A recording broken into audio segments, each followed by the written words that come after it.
ओम नमः शिवाय। चाणक्य नीति अध्याय 3 में आपका स्वागत है। आज हम चाणक्य के माध्यम से जानेंगे कि जीवन के जो 4 पुरुषार्थ हैं, धर्म, अर्थ, काम, मोक्ष, उसके बारे में चाणक्य क्या कहते हैं। फिर हम जानेंगे कि चाणक्य संतान निर्माण के बारे में क्या कहते हैं कि एक अच्छे संतान के निर्माण कैसे की जाती है कि हमारा पुत्र आगे चल के यशस्वी बने, समाज में कुछ कर दिखाए, उसको एक सही दिशा कैसे दे।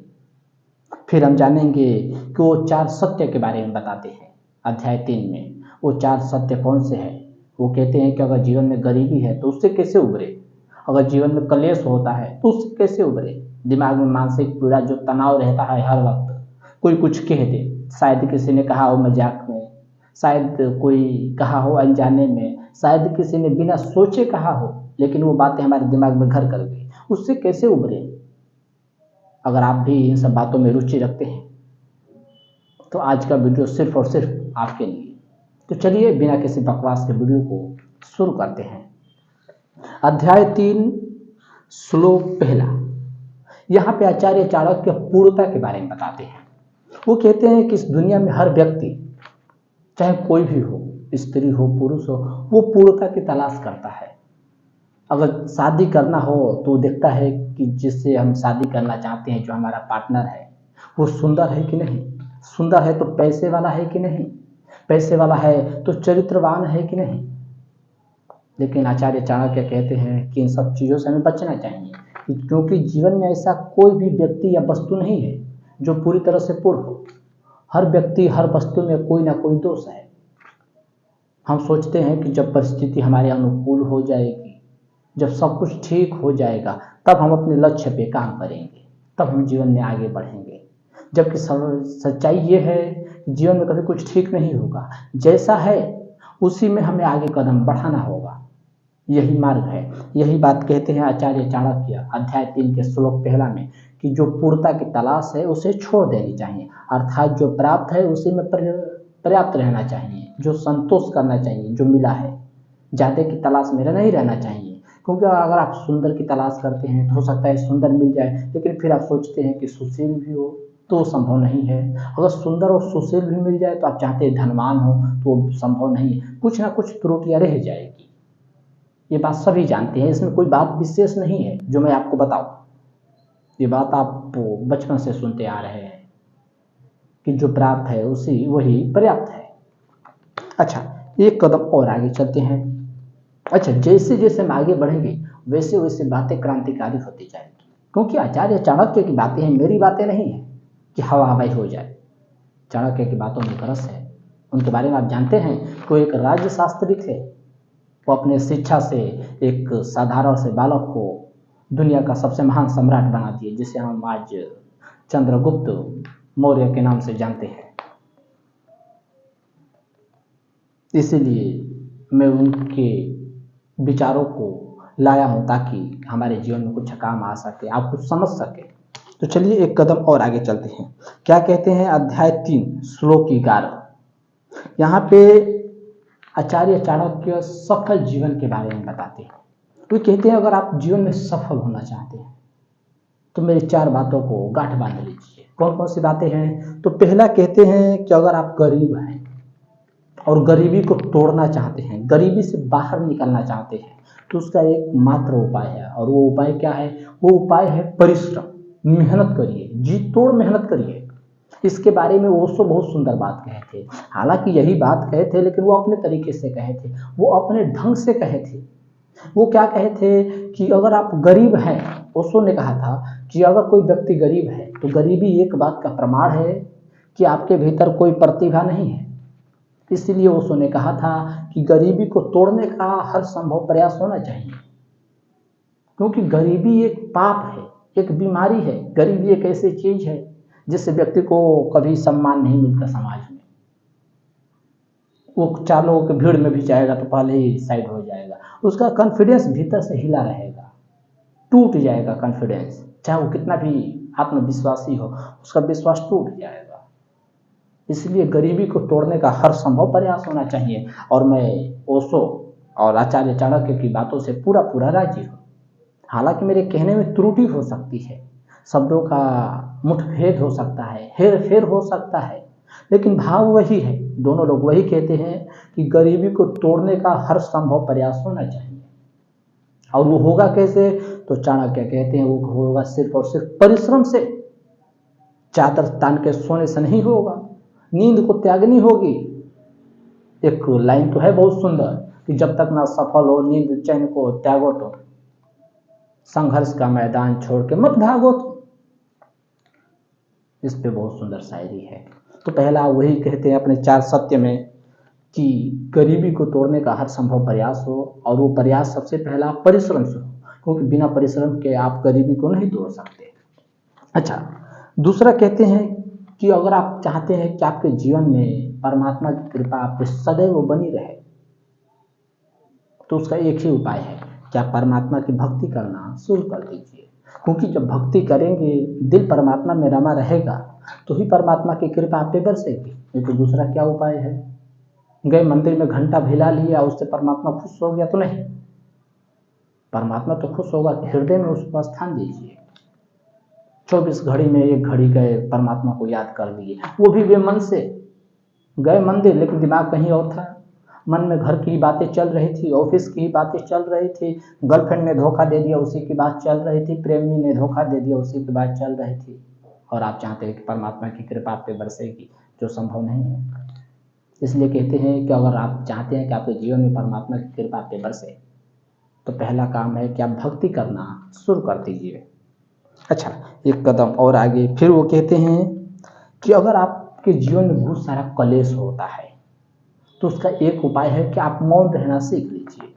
इसके बारे में ओशो ने भी बहुत सुंदर बात कहा था। ओशो के विचारों से मैं बहुत ज़्यादा प्रभावित हूँ, क्योंकि ओशो को मैं काफ़ी लंबा समय तक सुना हूँ, और वो मेरे जीवन के पहले दार्शनिक हैं। और जो पहला दार्शनिक होता है वो पहला पहला ही होता है, वो जो दिल में बस जाता है उसकी बातें दिल में तीर की तरह जाती है। ओशो ओशो हैं। ओशो से लोग पूछते हैं कि तुम्हें इतना प्रेम क्यों है? क्योंकि ओशो में एक बात है, ओशो कोई व्यक्ति नहीं है, ओशो तो एक विचार है। वो इस हवा की भांति है, वो हर जगह है नहीं तो कहीं नहीं है। ओशो को समझ सकते हैं तो समझे। वो ओशो भी यहाँ पे इस टॉपिक पे कहे थे कि आपने कभी ध्यान दिया कि हमारे जीवन में अधिकतर उपद्रव हमारे बोलने से पैदा होता है। अगर हम सिर्फ उतना ही बोलें जितना जरूरत हो, हमारे जीवन की अधिकतर समस्याएं तो पैदा ही ना हो। क्या हो जाता है बोलते वक्त? बोलते वक्त बात यह होता है कि जो तीर का फल होता है वो दूसरे की तरफ होता है। हम पीछे हो जाते हैं, हम चूक जाते हैं। जो निशाना होता है किसी और पर होता है, और जैसे ही बोलते हैं बस उपद्रव खड़ी हो जाती है। आपने कभी गौर नहीं किया होगा कि हमारे जीवन में जो भी उपद्रव पैदा होते हैं 80% या उससे भी ज़्यादा हमारे बोलने से पैदा होते हैं।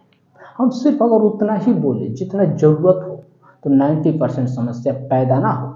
ये ओशो का विचार था, और यही बात आचार्य चाणक्य भी अपने नीति में कह रहे हैं, अध्याय 3 श्लोक 11 में, कि अगर आप चाहते हैं कि आपके जीवन में कलेश ना हो, तो पहला काम है मौन रहना सीखिए।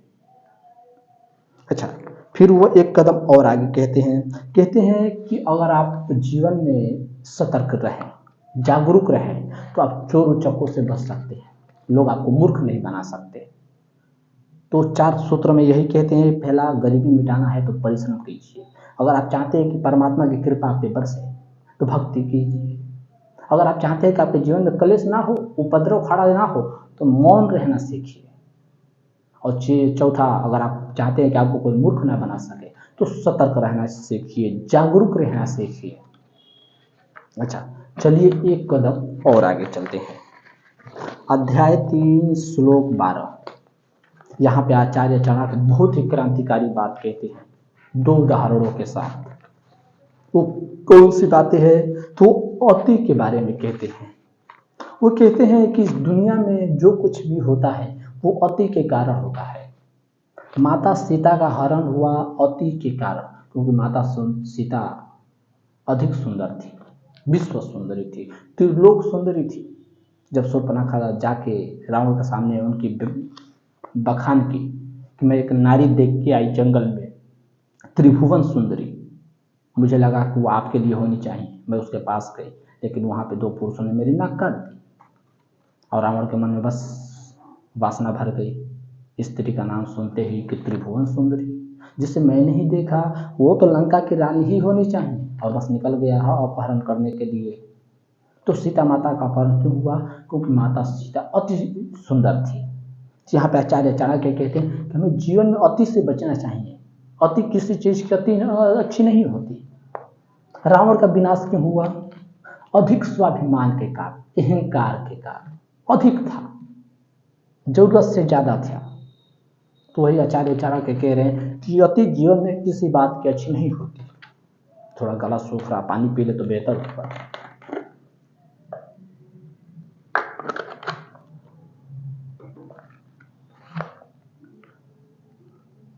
तो यहाँ पे आचार्य चाणक्य यही कहते हैं कि हमें अति से बचना चाहिए। इसके बारे में गौतम बुद्ध भी बहुत सुंदर बात कहे थे। बुद्ध भगवान जब पहली बार प्रवचन दिए थे तो यही बात कहते हैं कि हे भिक्षुओं, जीवन में दो अतियां हैं, उनसे हमें बचना चाहिए। वो अतियां कौन कौन सी है?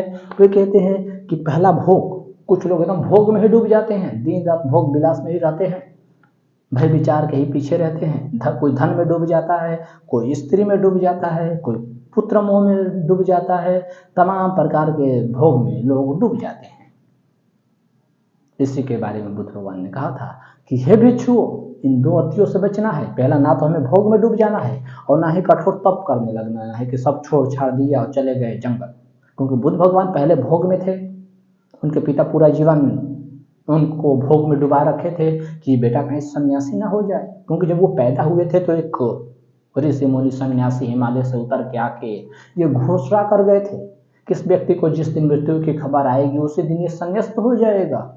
तो उनके पिता सोचे कि मेरा बेटा इकलौता बेटा अगर संन्यास्त हो जाएगा तो फिर ये राजपाट कौन संभालेगा, इसलिए उसको भोग विलास में डुबो दिए पूरी तरह से। सुंदर सुंदर स्त्रियां ला दिए, वृद्ध व्यक्ति को देखने नहीं देते थे, मुर्दा देखने नहीं देते थे कि किसी दिन मुर्दे को देख लिया और मन में मृत्यु की खबर आ गई कि मृत्यु जैसी भी कोई चीज होती है और बस उसी दिन संन्यास्त हो जाएगा तो फिर मैं क्या करूंगा, ये राजपाट तो सुना पड़ जाएगा।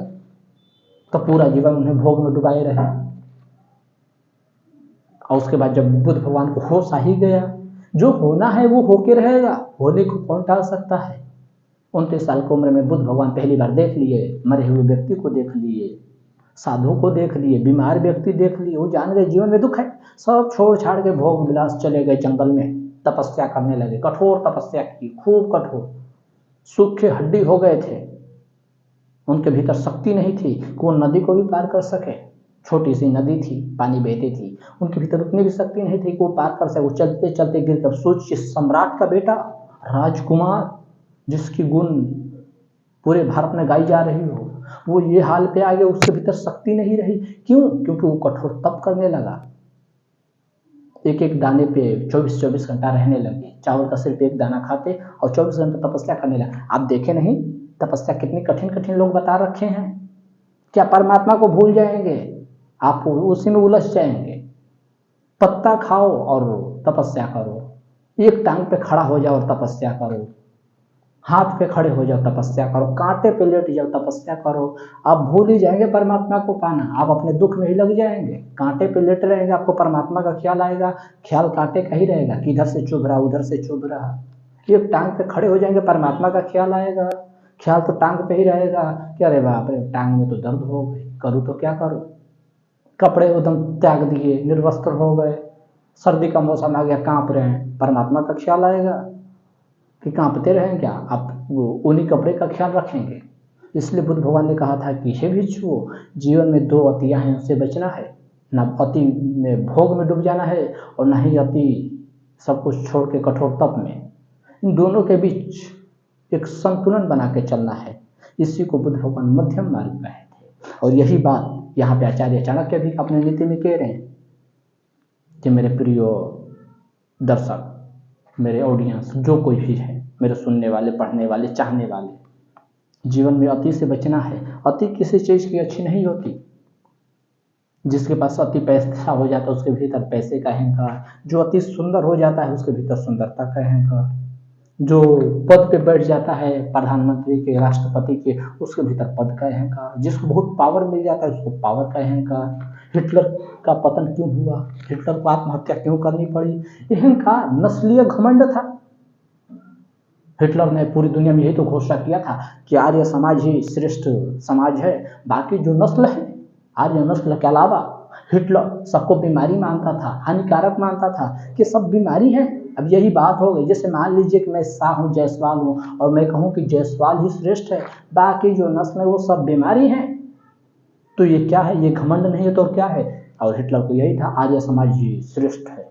उस पर अहंकार सवार हो गया था, सत्ता की भूख थी उसके भीतर, झूठा राष्ट्रवाद फैलाया और अंत में हुआ क्या? जब विचार फेल हो गए, घमंड टूट गया, तो अंत में हुआ क्या? आत्महत्या करनी पड़ी। 1945 में आकर उसने आत्महत्या कर लिया।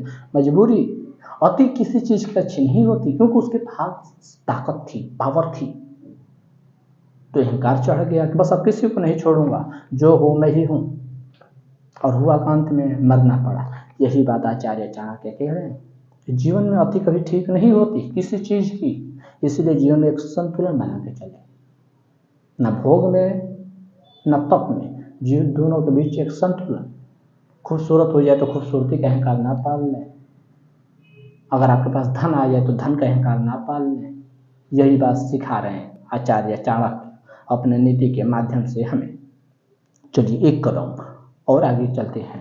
अच्छा, बीच में एक और बात मैं कह देना चाहता हूँ, हर वीडियो में कहता हूँ, जो इस वीडियो में भी कह ही देना चाहता हूँ कि अगर आप हिंदी साहित्य, दर्शन, अध्यात्म या फिर मनोविज्ञान में रुचि रखते हैं तो इस चैनल को सब्सक्राइब जरूर कर लें। या फिर अगर आप राम, कृष्ण, बुद्ध, महावीर, नानक, कबीर, शेख, फरीद या फिर सुकरात, लाओस, प्लेटो, कन्फ्यूशियस, अरस्तु किसी के बारे में जानना चाहते हैं, कार्ल मार्क्स के बारे में जानना चाहते हैं या कोई मनोवैज्ञानिक के बारे में जानना चाहते हैं, जैसे कि सिगमंड फ्रायड हो गए, कार्ल जूंग हो गए, किसी के बारे में, तो भी ये चैनल को सब्सक्राइब जरूर कर लें। इससे मुझे सहयोग भी मिलेगा, मोटिवेशन मिलेगी और आपको जानकारियाँ भी मिलेगी, ताकि आप अच्छी अच्छी बातें सीख सकें।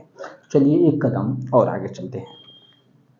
अध्याय 3 श्लोक 18, यहाँ पे बहुत ही क्रांतिकारी बात कह रहे हैं। वो ये का जो बात है हम सबके जीवन में एक बार न एक बार घटित होगा ही होगा। वो कह रहे हैं यहाँ पे संतान निर्माण के बारे में। वो कह रहे हैं कि अगर आपका पुत्र है या पुत्री है तो एक बात वो गांठ बांध लीजिए कि उसका निर्माण कैसे करना है। बच्चे तो हर किसी के होते हैं, लेकिन क्या हर कोई जानता है कि संतान का जो निर्माण है वो किस तरह से करना चाहिए, ताकि मेरा बेटा, मेरी बेटी आगे उन्नति करे, विकास करे, ऊपर की ओर बढ़े। क्या हर कोई ये मार्ग जानता है? नहीं जानते, लेकिन शादी सब कर लेता है, बच्चे पैदा सब कर देते हैं। बच्चे पैदा करने में लगते ही क्या है?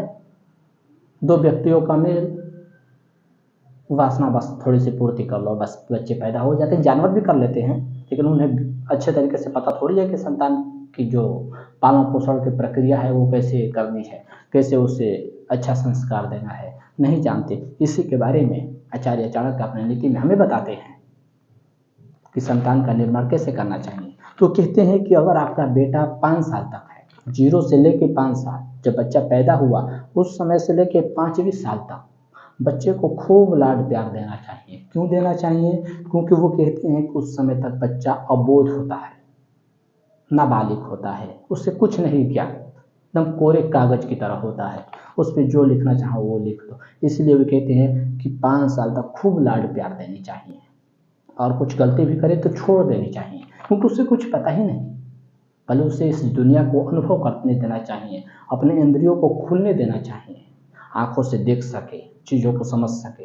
पहले एकदम निफिक्र उसको छोड़ दीजिए, ताकि बच्चा अच्छे से विकास करे। अच्छा, अब 5 साल के बाद क्या करना है दूसरे स्टेज में? तो कहते हैं कि 5 साल तक लाड प्यार दे दिए, लेकिन 5 साल से लेके 15 साल तक दूसरा स्टेज, 5 साल से लेके 15 साल तक बच्चे को कठोर अनुशासन में रखना चाहिए, एकदम कड़ी अनुशासन में। क्यों रखना चाहिए? तो उसके बारे में वो कह रहे हैं आचार्य चाणक्य, क्योंकि यहीं से उसके भीतर संस्कार पड़ेगा, यहीं से उसके भीतर जो बुनियाद है जीवन की वो पड़ेगी, यहीं से उसके जीवन की दिशा तय होगी कि वो क्या सीखा है, और इसी का पालन वो पूरे जीवन करेगा। हालांकि वो भूल भी जाएगा कि वो क्या सीखा है, लेकिन वो बीज रूप में उसके भीतर रह जाएगी। बच्चा जो सीख लेता है 5 साल से लेकर 15 साल के बीच में, उसके बाद वो जो सीखता है वो सब ऊपरी है, बुनियाद वहीं पे पड़ गई। कोई कोई संस्कार इतना गहन हो जाता है तो बच्चे के दिमाग से कभी नहीं उतरता। वो बचपन का अनुभव मृत्यु तक रहती है। तो वही कह रहे हैं कि जब बच्चा 5 साल से लेकर 15 साल के बीच की अवस्था में हो तो उसे कठोर अनुशासन में रखना चाहिए। उसे छोड़ नहीं देना चाहिए खुले सांड की तरह, क्योंकि उसे कुछ पता ही नहीं। 5 साल तक उसे लाड प्यार मिला जो कि स्वाभाविक था, और उसके बाद आप अगर छोड़ देते हैं तो सांड हो जाएगा। वो अच्छे बुरे का फर्क नहीं पहचान पाएगा, धर्म अधर्म को नहीं समझ पाएगा। यहीं पे उसके भीतर संस्कार पड़ेगी कि माता पिता उसको क्या सिखा रहे। इसलिए वो कहते हैं कि आप पे कठोर अनुशासन रखना है। अच्छा, जब बच्चा 15 साल का हो जाए तो 15 साल के बाद क्या करना चाहिए, तो उसके बारे में कह रहे हैं कि जब बच्चा 15 साल से जैसे ही 16वीं में प्रवेश करे तो माता पिता का पहला काम होना चाहिए कि बच्चे के ऊपर से अनुशासन हटा दे, उसके साथ मित्र जैसा व्यवहार करे, दोस्त के जैसा व्यवहार करे। क्यों, तो इसके बारे में कह रहे हैं क्योंकि युवा अवस्था में किसी के साथ कठोरता विद्रोह पैदा कर देगी। क्योंकि बच्चा शुरू से लेकर तो अभी तक किसी के अंडर में ही रहा है। 5 साल तक रात माता पिता लाड प्यार दिए, उसे कुछ पता ही नहीं। 15 साल तक वो माता पिता का कड़ा अनुशासन ही सहा है, अपने मन से एक कदम भी नहीं चला है। और जीवन की प्रक्रिया ऐसी है कि बच्चे को कई बार माता पिता को रुष्ट करना पड़ता है। बच्चे बहुत नाराज होते हैं माता पिता पे। बहुत सारे लोगों को मैं देखा हूँ अपने माता पिता को माफ नहीं कर पाते। इसके पीछे कारण है कि जीवन की प्रक्रिया ऐसी है ना कि माता पिता को कई बार अपने बच्चों को रुष्ट करना पड़ता है। बच्चा आग से खेलना चाहता है, माँ को खींच के लाना पड़ता है कि बच्चा कहीं जल ना जाए। बच्चा सांप से खेलना चाहता है, माँ को खींच के लाना पड़ता है कि बच्चे को कहीं सांप डस न ले। बच्चा छत पे चढ़ जाता है, रेलिंग पे चढ़ जाता है, सीढ़ी पे चढ़ जाता है, माँ को खींच के लाना पड़ता है कि बच्चा कहीं गिर ना जाए, चोट ना लग जाए। अब बच्चे को लगता है कि पता नहीं मैं किन दुश्मनों के हाथ पड़ गया, जो कर रहा हूँ वही गलत, ये पता नहीं मेरे शत्रु हैं। और बच्चा बहुत रुष्ट होता है, नाराज होता है। ये जीवन की प्रक्रिया है, क्योंकि बच्चे को पता नहीं कि जो किया जा रहा मेरे साथ वो मेरे हित और मंगल में है। माता पिता दुश्मन नहीं है, लेकिन बच्चे को नहीं पता। तो वही आचार्य चाणक्य कह रहे हैं कि ज्यादा अनुशासन जवानी में विद्रोह पैदा कर देगी। इसलिए जैसे ही बच्चा जवान हो, 16वें साल में प्रवेश करे, 15 साल तक उसे संस्कार दे, अच्छी शिक्षा दे, नैतिकता सिखाएं, धर्म का पाठ पढ़ाएं। लेकिन जब 16वें में प्रवेश करे तो उसे थोड़ा फ्रीडम दीजिए और धीरे धीरे उसे छोड़ना सीखिए, क्योंकि यहीं से वो अपना दिशा तय करेगा कि अब उसे किस मार्ग पे चलना है। वो धर्म के मार्ग पे चलेगा क्या धर्म के मार्ग पे, अब आप इसे रोक नहीं सकते। वो खुद तय करेगा अपनी नियति को, उसकी नियति जहाँ पे होगी उसको लेके जाएगी। जब फल पक जाता है तो वृक्ष उसे नीचे गिरा देता है, उस पर से अपना अधिकार छोड़ देता है। लेकिन जब तक नहीं पका होता तब तक वृक्ष फूल पकड़ के रखता है, आंधी पानी कुछ भी आए फल को नहीं छोड़ता है, उसे पकड़ के ही रहता है कि मेरा फल कहीं इधर उधर ना बिखर जाए। लेकिन जैसे ही पक जाता है वृक्ष अपने आप उसे छोड़ देता है, क्योंकि अब उसकी नियति तय करेगी फल की कि वो एक राक्षस के पेट में जाएगा या एक इंसान के पेट में, जूस बनने के काम आएगा या फिर किसी गरीब के पेट में जाएगा। वो कहाँ पे जाएगा, या फिर नाले में जाएगा, कहीं कूड़े कचरे में जाएगा, या सर के फेंक जाएगा, वो फेंक देंगे लोग। वो कहाँ जाएगा उसकी नियति तय करेगी। लेकिन जब पक गया उसके से अपना अधिकार हटा देना ही वृक्ष का पहला कर्तव्य है। यही बात आचार्य चाणक्य यहाँ पे कह रहे हैं कि बच्चा जैसे ही 16वें साल में प्रवेश करे, जैसे ही जवानी उसकी चढ़े, तुरंत उसको आज़ाद कर देना चाहिए और धीरे धीरे उस पे से जो अनुशासन उसे ढीला कर देना चाहिए, नहीं तो विद्रोह पैदा हो जाएगी। चलिए एक कदम और आगे चलते हैं। यहाँ पे आचार्य चाणक्य वीरता और मूर्खता के बारे में बता रहे हैं। थोड़ा पानी पी लो, गला सूख जा रहा है।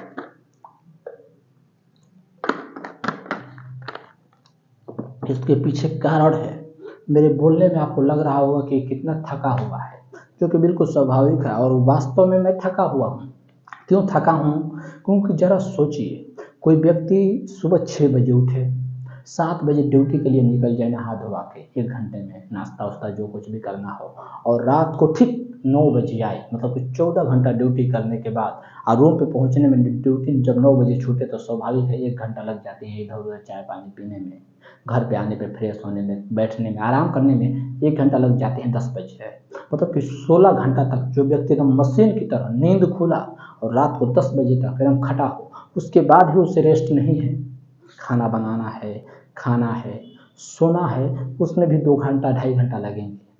जो व्यक्ति डेली का 18 घंटा 20 घंटा एकदम कंटिन्यू मशीन की तरह खट रहा, उसके बावजूद वो उसमें पढ़ाई भी कर रहा है, जो समय बच रहा है 14 घंटा 15 घंटे ड्यूटी करने के बाद, खाना बनाने के बाद, प्लस में नहाना धोना बाकी सब होती है, घर रूम द्वार सब देखना पड़ता है, उसके बावजूद कोई लड़का पढ़ रहा, वीडियो की तैयारी कर रहा है, सपने पूरे करने में भी लगा है।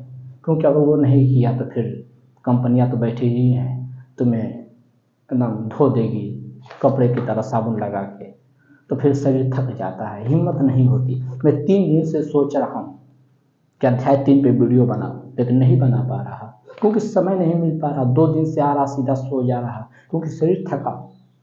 कंपनी में ऐसी काम है कि ओवर टाइम चल रहा, कंपनी पैसे तो दे रही, इसलिए हम कंपनी की शिकायत नहीं कर सकते कि कंपनी गलत है। नहीं, कंपनी बिल्कुल गलत नहीं है, कंपनी काम करा रही है, उसका पैसा दे रही।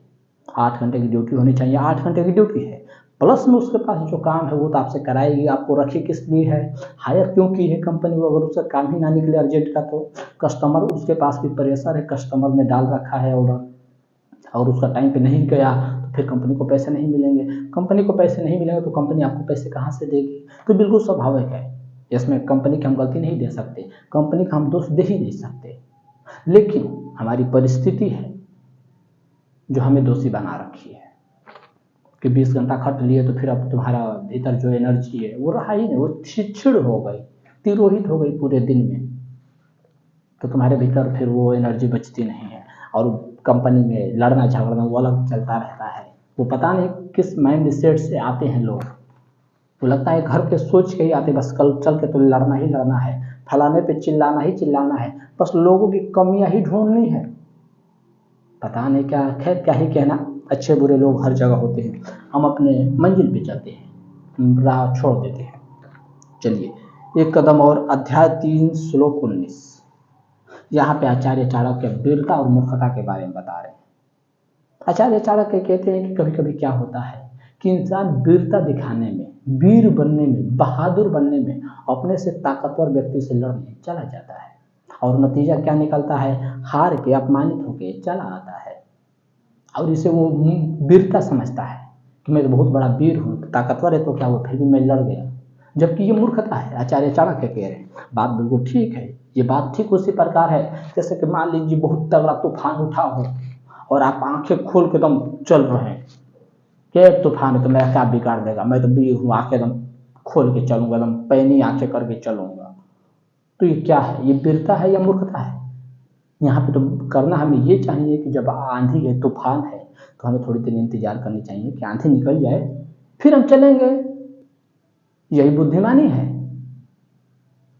आंखें फाड़ के चलना ये वीरता नहीं है, ये मूर्खता है। यही आचार्य चाणक्य कह रहे हैं। जैसे कि आप अपने जीवन में देख लीजिए रियल घटना, गोडसे ने गांधी जी को क्यों मारा, ये बात यहाँ पे बिल्कुल सटीक बैठेगी।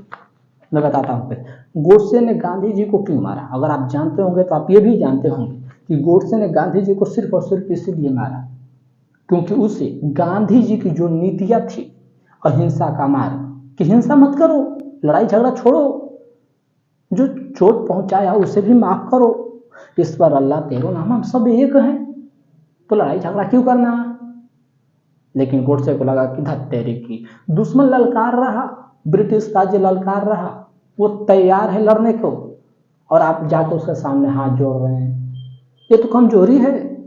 गोडसे को ऐसा लगा। लेकिन मैं आपसे पूछना चाहता हूं कि अगर आपका दुश्मन बहुत शक्तिशाली हो, उसके पास आधुनिक विज्ञान है, आधुनिक हथियार है, मशीनरी गन है, ब्रिटिश सरकार के पास, जब वो हमारा देश गुलामी में था 1947 से पहले, उसके पास सेना थी, ताकत थी, पूंजी थी, सब लूट ले गई थी, हथियार था उसके पास, और हम भूखे नंगे, आधा देश भूखमरी में जी रहा था। गांधी जी को अपने शरीर से कपड़ा उतारनी पड़ी, सिर्फ नीचे का कपड़ा पहने, ऊपर गांधी जी अपने जीवन में कभी कपड़ा नहीं पहने। क्यों? क्योंकि दिखाना चाहते थे कि हमारे देश का जो हाल है वो है, उसी में मैं जी रहा हूँ। हमारे देश का जो आधा नागरिक है, जो आधी जनता है, जिस स्थिति में है मैं भी उसी में रहना चाहता हूँ और उनके साथ लड़ना चाहता हूँ। जबकि गांधी जी नवाब के बेटे थे, वो अपना पूरा जीवन अय्याशी में गुजार सकते थे, लेकिन वो ऐसा नहीं किए। क्यों? क्योंकि उन्हें हमारी फिक्र थी, लेकिन फिर भी उन्हें गोडसे ने गोली मार दिया। तो जरा मैं आपसे पूछना चाहता हूँ, गोडसे कहता है कि उनकी जो नीतियाँ थी वो हित और मंगल में नहीं थी हमारे देश के लिए। तो मैं आपसे पूछना चाहता हूँ कि जब आपका दुश्मन इतना ताकतवर हो, मशीनरी गन रखा है और आप भुखमरी में जी रहे हो, खाने को भोजन नहीं है, नंगे हाथ हो, तो क्या उससे लड़ना बुद्धिमानी है? नहीं है ना। तो वहाँ पर तो एक ही उपाय है, जब आपका दुश्मन शक्तिशाली हो, बंदूक लेके खड़ा है और आप भूखे नंगे, आप बाल बच्चे को लेके, तो वहाँ पे क्या करेंगे? बस मैं लड़ूंगा? नहीं, वहाँ पे एक उपाय हो सकता है, भैया लड़ाई झगड़ा मत करिए, हम समझौता करते हैं, बातचीत से बात हल करते हैं, यही करेंगे ना। और गांधी जी यही किए, लेकिन फिर भी गोडसे ने गोली मार दिया और अपने आप को बहुत बड़ा धार्मिक कहता था। मैं इसीलिए तो हर वक्त कहता हूँ कि हम बातें करते हैं धर्म और करुणा की, लेकिन करुणा तो शास्त्रों में लिखी है, अनुभव में कहाँ है? अगर वो व्यक्ति करुणावान था, अपने आप को धार्मिक कहता था, तो कौन सा धर्म सिखाता है कि किसी व्यक्ति की हत्या कर दो? आप किसी के विचारों से असहमत हो सकते हैं, लेकिन किस हत्या का विचार किसी का, ये कहीं से भी मनुष्य जाति के हित और मंगल में नहीं है। लेकिन गोडसे ने वही किया, गोली मार दिया और अपने आप को बहुत बड़ा सनातनी कहता था। मैं भी सनातनी हूँ, हम सब सनातन ही हैं। धरती पर सनातन के अलावा दूसरा कोई हो ही कैसे सकता है? सनातन का तो अर्थ वही हुआ कि जो सदा से था, सदा से और सदा से रहेगा, वही सनातन है। सनातन का अर्थ हिंदू या मुस्लिम नहीं होता, सिख या ईसाई नहीं होता, जैन या बौद्ध नहीं होता। हालांकि हम सनातन को ही हिंदू कहते हैं, दोनों पर्याय हैं एक दूसरे के। हम जो शब्द उठा लिए हैं हिंदू, हम सनातन को ही हिंदू कहते हैं मूल रूप से, लेकिन हिंदू बाद में लिया गया शब्द। सनातन पुराना है। सनातन का अर्थ हुआ, सनातन कोई ऊपर से थोपा गया चीज नहीं है। सनातन तो बुनियाद होती है। जैसे कि मान लीजिए आप चीनी देखेंगे, चीनी में मिठास होती है, क्या मिठास बाद में डाली गई चीनी में? नहीं, चीनी रहेगी तो उसमें मिठास रहेगी ही रहेगी। क्या है चीनी का जो मिठास है वो सनातन है, वो सदा से थी चीनी में, सदा से और सदा से रहेगी। ये सनातन का अर्थ हुआ। और वो अपने आप को सनातनी कहता था और मार दिया गांधी जी को। जरा सोचिए कितनी बुद्धिमानी की बात थी। अपने आप को बहुत बड़ा करुणावान कहता था कि मैं देश के हित के बारे में सोच रहा हूँ, किसी व्यक्ति की हत्या करके जो तुम्हारे देश के लिए ही लड़ रहा, फिर भी शर्म नहीं आई। और कुछ लोग गोडसे को अच्छा ठहराते हैं, मैं नहीं मानता इस विचार में, बहुत सारी उसकी बातें अच्छी भी है, लेकिन किसी की हत्या करने का विचार मैं कहीं से भी उसके पक्ष में नहीं हूँ। हत्या का विचार हम नहीं ला सकते। मैं पहले ही कह रहा हूँ, हम किसी के विचारों से असहमत हो सकते हैं कि भाई तेरा बात नहीं जम रहा, बस बात करो, हम बात हल करेंगे। नहीं हो रहा तो अपने रास्ते में अपने रास्ते, एक दूसरे की हत्या करेंगे, जान मारेंगे, मार करने से बात हल हो जाएगी? ऐसे तो नहीं हल होगी। लेकिन लोग धर्म के नाम पे आए दिन लड़ रहे हैं, गांधी जी को भी मार दिया। तो यहाँ पे जो सीख है वो सीख ये है कि जब आपका दुश्मन ताकतवर है तो उससे लड़ना बुद्धिमानी नहीं है। यही बात आचार्य चाणक्य अपनी नीति में कह रहे हैं। गांधी जी भी वही किए थे, इसीलिए मैं गांधी जी का उदाहरण उठाया। गांधी जी बहुत तो पढ़े लिखे थे, वकालत करके आए थे, वो बुद्धिमान थे, लेकिन गोडसे को कौन समझाए, उसने तो हत्या कर दिया। जबकि ताकतवर से लड़ना कहीं से भी बुद्धिमानी नहीं होती। वहाँ पे तो बुद्धिमानी उसी में है कि हाथ पैर जोड़ के किसी भी बात को सुलह कर दिया जाए, समझौता कर दिया जाए। गांधी जी वही किए। यही बात यहाँ पे आचार्य चाणक्य अपने नीति में कह रहे हैं, अध्याय 3 श्लोक 11 में, कि हर जगह लड़ना वीरता नहीं होती, मूर्खता होती है। कृष्ण भगवान युद्ध छोड़ के भाग गए, इसलिए उन्हें रणछोड़ कहा जाता है। तो क्या वो कायर थे? कमजोर थे? नहीं, क्योंकि वो एक रणनीति थी। हर जगह लड़ना बुद्धिमानी नहीं होती। कृष्ण भगवान अगर लड़े होते तो हालांकि उनका नाम रणछोड़ नहीं पड़ा होता, लेकिन वो मूर्खता कर जाते वहां पे। खुद तो जीत जाते, शक्तिशाली थे, उन्हें मारने वाला कोई पैदा नहीं हुआ है, ना कभी होगा, वो जीत जाते। लेकिन और भी जनता थी मथुरा की, वो मारी जाती, इसलिए वो छोड़ के चले गए द्वारका।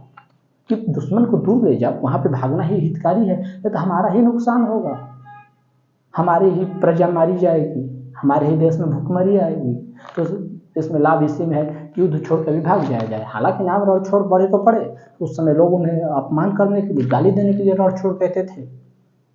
लेकिन आज आप कहेंगे कि वो कृष्ण भगवान वहां से युद्ध छोड़ के गए तो गलत किए? नहीं, अगर मेरे भागने से घर छोड़ के जाने से मेरे परिवार की जान बच जाती है, तो क्या भागना उचित नहीं होगा?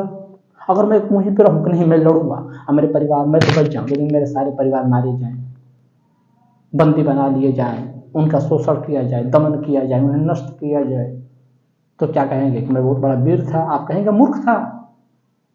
और यही बात कह रहे हैं आचार्य चाणक्य कि हर जगह वीरता दिखाना वीरता नहीं होती, मूर्खता होती है। जब आपका दुश्मन ताकतवर हो तो उससे ना लड़ना ही बुद्धिमानी है। इसके ऊपर एक बहुत सुंदर किसी लेखक ने कहा था कि जब तक नदी पार ना हो जाए तब तक मगरमच्छ से दुश्मनी नहीं करनी चाहिए। जब तक आपके हाथ में हथियार ना आ जाए, दुश्मन के बराबर आप में शक्ति ना आ जाए, तब तक उससे लड़ना कहीं से भी बुद्धिमानी नहीं होगी, मूर्खता होगी। कि अपनी मूर्खता का प्रमाण देना होगा। यही बात आचार्य चाणक्य अपनी नीति में कह रहे हैं कि वीरता और मूर्खता में अंतर होती है। इससे जोड़ा समझ के बारीकी से जांच करके ही जीवन में आगे बढ़े। चलिए एक कदम और आगे चलते हैं। ये इस अध्याय का अंतिम श्लोक है। हालांकि इस अध्याय में बहुत सारे श्लोक हैं, 22 से 25 श्लोक है, लेकिन मैं सिर्फ और सिर्फ 6 ही लाया हूँ, क्योंकि मुझे लगता है कि जितना कम में पूरे अध्याय का सार दे दिया जाए, तो मुझे लगता है इन 6 पे पूरे अध्याय का सार समा जाता है। बाकी अब मैं इसलिए तो हर बार कहता हूँ कि अगर आप उनके विचारों को बिल्कुल विधिवत पढ़ना चाहते हैं तो एक ही उपाय है कि आप उनके किताबों को स्वयं पढ़ें, उससे काफ़ी अच्छी समझ मिलेगी। शायद मैं जिन टॉपिकों को छोड़ के आया हूँ वो टॉपिक आपके काम का हो, क्योंकि मैं लाया हूँ कहीं ना कहीं उसमें अपना भी रुचि देख के, अपनी भी समझ देख के, अपनी भी अनुभव देख के मुझे क्या लगता है कि किस बारे में मैं अच्छा बता सकता हूँ, किस बात को मैं अच्छे से एक्सप्लेन कर सकता हूँ। इसीलिए मैं हर बार सजेस्ट करता हूँ कि आप उनके नीतियों को, कोई भी किताब हो, बुद्ध भगवान का त्रिपिटक हो या फिर कृष्ण जी का गीता हो, रामायण हो या आचार्य चाणक्य का नीति, उसे आप स्वयं पढ़ें। तो चलिए एक कदम और आगे, अध्याय 3 श्लोक 20, जहाँ पे आचार्य चाणक्य 4 पुरुषार्थों के बारे में बताते हैं। वे कहते हैं कि जीवन के 4 पुरुषार्थ हैं, धर्म, अर्थ, काम, मोक्ष। क्या आप जानते होंगे ये कोई विशेष बात नहीं है, ये कोई नई बात नहीं है, लेकिन मैं क्यों बता रहा हूँ वो भी जान लीजिए।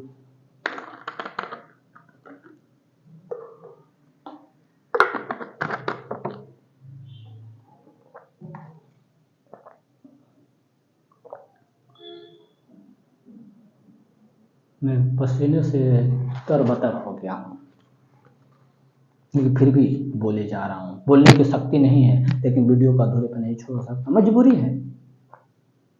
अगर आप मेरे दर्द को समझ सकते हैं तो शायद समझ लें, बाकी मैं आंसू बहा के तो नहीं दिखा सकता, फिर तो वो पाखंड हो जाएगी। क्योंकि आंसू बह नहीं रहा, दिल में भले दर्द है, लेकिन आंखों में एक जुनून है कुछ कर जाने का, लक्ष्य को पूरा करने का। फर्क नहीं पड़ता, चोट तो लगेगी ही लगेगी। उन नदियों को पहाड़ों से उतरना पड़ता है जिन्हें समंदर होना होता है, जख्म भी उन्हें खूब लगते हैं जिन्हें सिकंदर होना होता है।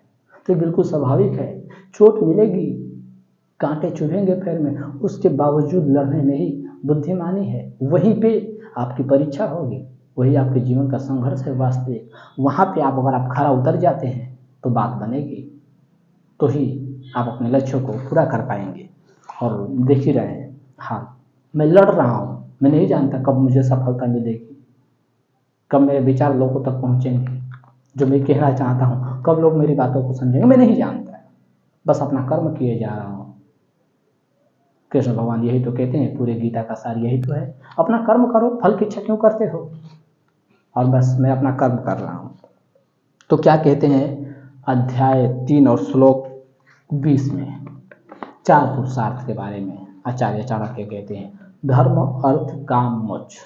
वे कहते हैं कि जीवन के जो 4 पुरुषार्थ हैं उनमें से कोई ना कोई एक अपने जीवन में हासिल करना ही करना है। अगर आप नहीं करेंगे तो आपका जीवन ठीक उसी प्रकार है जैसे एक कुत्ता बेवजह इस दुनिया में आता है अपने कर्मों के फलों को भोगने, और बेकारण मर जाता है, इधर उधर भटकता है रोटी के लिए दर दर, और मर जाता है कहीं रोड के किनारे।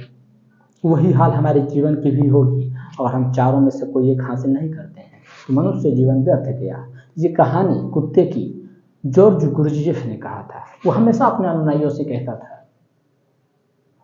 कि जो व्यक्ति जीवन में कुछ कर नहीं पाएगा, परमात्मा से भेंट नहीं कर पाएगा, मोक्ष जीवन के 4 पुरुषार्थों में आ रहा, धर्म अर्थ काम मोक्ष। इसलिए मैं इस कहानी को उठाया क्योंकि वो परम की तरफ ले जा रहा। जॉर्ज गुरजेफ हमेशा कहता था, जो अपने लक्ष्य को पूरा नहीं करेगा, जो अपने खुद को नहीं जानेगा कि वो कौन है, अपने वास्तविक स्वरूप को नहीं जानेगा, वो ठीक कुत्ते की मौत मरेगा। लोग पूछते थे कुत्ते का मौत का क्या अर्थ है, तो गुरजेफ कहता था कि जैसे कुत्ता व्यर्थ इस दुनिया में आता है, रोटी के लिए दर दर भटकता है और अंत में दांत चियार के मर जाता है, वही हाल मनुष्य की होगी। और वही हाल हो रहा। हम पैदा हो गए हैं, दर दर रोटी के लिए भटक रहा हूँ, गांव से 1000-2000 किलोमीटर दूर आया हूँ, कभी इस शहर से कभी उस शहर, कभी दिल्ली से मुंबई, कभी मुंबई से कोलकाता, तो कोलकाता से चेन्नई जा रहा हूँ, कभी रतलाम जा रहा हूँ, इंदौर जा रहा हूँ, कभी सूरत चला जा रहा हूँ, कभी गुजरात के अलग अलग जिले में चला जा रहा हूँ, नौसारी में चला जा रहा हूँ, जयपुर में चला जा रहा हूँ, तमाम जगहों पे घूम रहा हूँ, फरीदाबाद चला जा रहा हूँ। कितनी जगहों का नाम बताऊँ? 8 साल की नौकरी में मैं 80 जगह घूम लिया, 3 महीना 2 महीने 4 महीना की ड्यूटी करते करते इधर उधर, किस लिए? सिर्फ रोटी के लिए, और अंत में मर जाऊंगा कहीं ना कहीं। यही बात जॉर्ज गुरजेफ कहता था कि कुत्ते की मौत मरेंगे, और मुझे भी लग रहा कि मैं कुत्ते की ही मौत मरूंगा। और मैं क्या, 80% लोग मर रहे हैं, मैं कहाँ जाऊंगा? मैं भी उनके साथ ही मरूंगा भाई, कहाँ जाऊंगा? इसीलिए आचार्य चाणक्य कहते हैं कि अगर आप कुत्ते की मौत नहीं मरना चाहते तो 4 में से कोई एक हासिल कर ही ले, धर्म अर्थ काम मोक्ष। या तो अपने कर्तव्य का पालन करते हुए मर जाइए, देश की रक्षा के लिए मर जाइए, तो लोग आपका नाम लेंगे, आप शहीद होंगे, आप मरेंगे नहीं, आप शहीद हो जाएंगे। लोग आपका नाम सम्मान से लेंगे, गौरव से लेंगे। अगर आप धर्म के लिए मरते हैं, कर्तव्य के लिए मरते हैं, अपने समाज की रक्षा के लिए मरते हैं, देश हित में मरते हैं, तो लोग आपका सम्मान करेंगे। ये धर्म है। अर्थ कहते हैं कि जीवन में सुख जितना हो सके उतना धन कमाओ, धर्म अर्थ। और कर्तव्य के लिए मर गए तो सम्मान मिलेगा, देश के लिए मर गए, समाज के लिए मर गए, अपनों के लिए मर गए।